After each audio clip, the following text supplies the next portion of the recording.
سیدنا عمر بن خطاب رضی اللہ تعالیٰ عنہ نے اپنے بیٹے عاصم کے لیے ایک دودھ بیچنے والی عورت کی بیٹی کو پسند کیا اور کسی حسب و نسب، مال و دولت اور جاہ و عزت کو اس رشتے کی میزان نہیں بنایا، بلکہ جب اس پاک باز لڑکی نے اللہ پر ایمان، ظاہر و پوشیدہ خوف الہی اور اس یقین کو ظاہر کیا کہ اللہ تعالیٰ سے کوئی چیز پوشیدہ نہیں ہے، تو اسے ہی میزان قرار دے دیا۔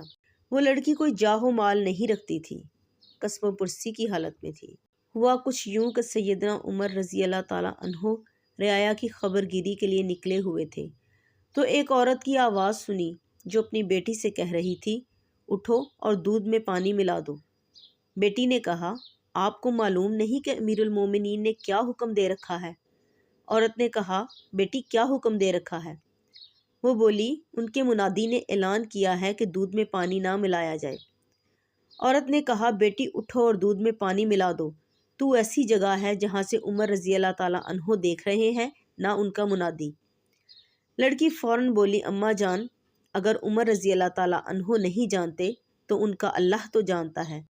باخدا ایسا نہیں ہو سکتا کہ مجلس میں تو اس کی اطاعت کروں اور خلوت میں نافرمانی کروں۔ جب صبح ہوئی تو سیدنا عمر رضی اللہ تعالیٰ عنہ نے اپنے صاحبزادے عاصم رضی اللہ تعالیٰ عنہ سے کہا، فلاں گھر جاؤ، وہاں ایک نوجوان لڑکی ہے، اگر وہ مشغول نہ ہو تو اس سے نکاح کر لینا، شاید اللہ تعالیٰ اس میں سے نیک اولاد عطا فرما دے۔ جناب فاروق اعظم رضی اللہ تعالیٰ عنہ کی فراست سچی نکلی۔ عاصم نے اس لڑکی سے شادی کر لی جس سے عاصم پیدا ہوئی، اور اس سے عبدالعزیز بن مروان نے نکاح کیا، اور عدل و انصاف کے شناور جناب عمر بن عبدالعزیز رحمۃ اللہ علیہ پیدا ہوئے۔